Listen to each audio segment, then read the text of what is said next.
You all right, guys? All right, I'd just like to say from the off that I'm a postmodern comedian, so if you don't find me funny, it's been a good gig. It's going a lot better over here at the moment. You guys calm down. I've recently just turned mixed race.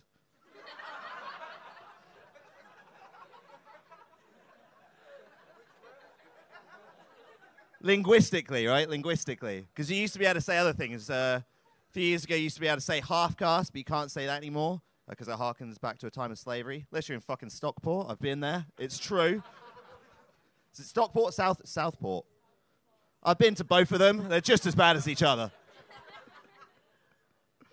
I haven't actually been to Southport. Is it bad?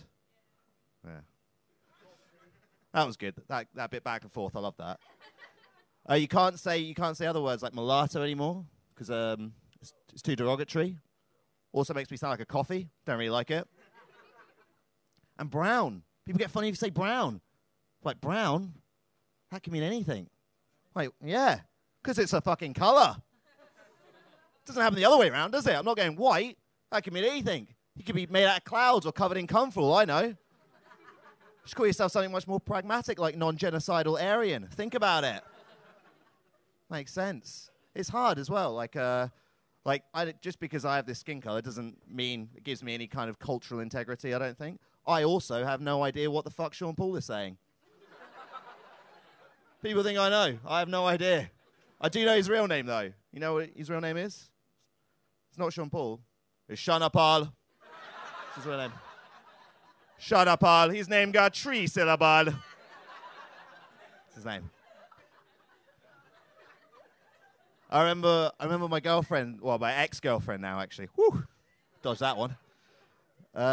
Yeah, my ex, she said something to me, well, a while back, actually, but I think what she was trying to do, she was trying to say something nice, but it just didn't come out right. So what we were having a conversation, and she kind of went, you know what, Blake, it's really great going out with you, because if we ever had kids, we'd have brown babies. Yeah, I know, right? No, yeah, exactly. Or caramel, like I'm the flavor of the fucking month. Sometimes she said that. I was like, this is a kid. We're not fucking redecorating the wall.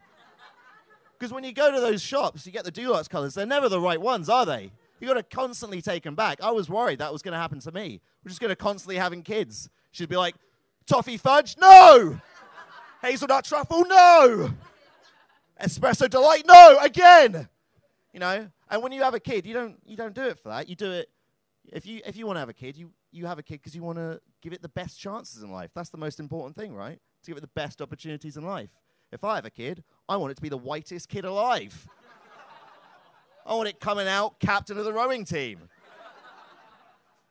In a canoe made out of his own placenta. That's what I want.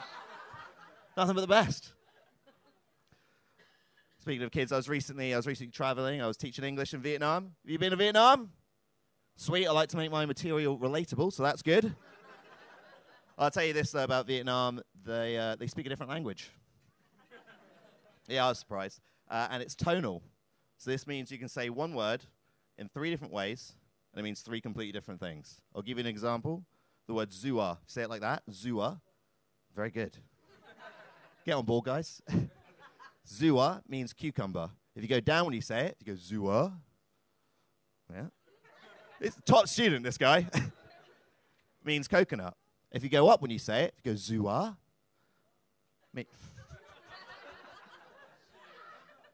Means pineapple. Basically, if you ever go to Vietnam, don't get a pina colada, right? It's not going to be a good time.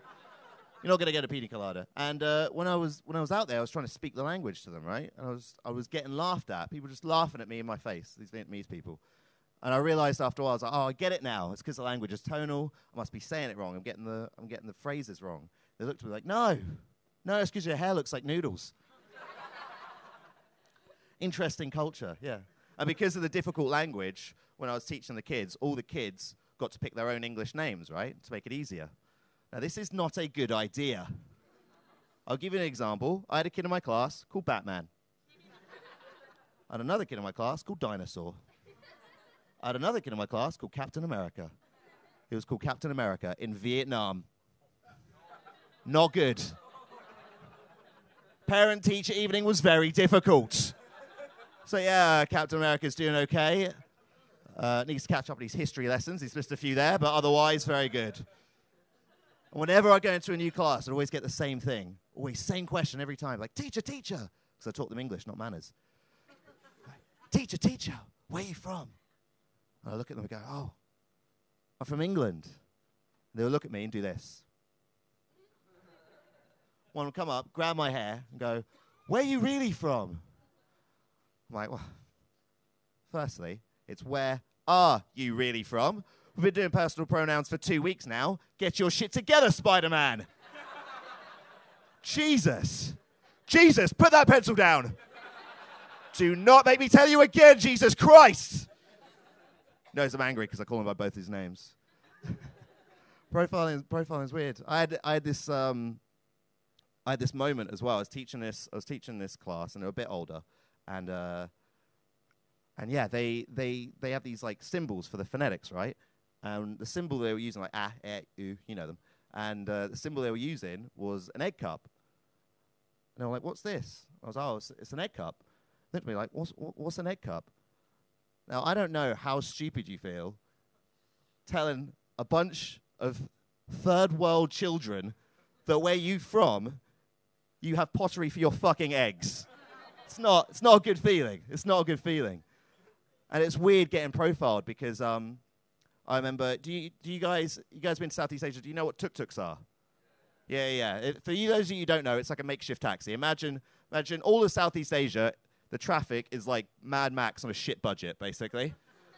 And whenever you go out for the night, you get out of the clubs and all the tuk-tuk drivers will be there. And it was always the same thing. I'll get out of the club and all the tuk-tuk drivers will be there and they'll be like, tuk-tuk, tuk-tuk, tuk-tuk, tuk-tuk. They get to me, they'll be like, weed? Hey, man, maybe I don't want a fucking tuk-tuk. The annoying thing about that was not the fact that he assumed I wanted drugs, because I did. It was the fact that he assumed I couldn't afford drugs and a tuk-tuk. That's what's really got me. I've been Blake AJ, guys. Have a great rest of your evening. Thank you. Good night.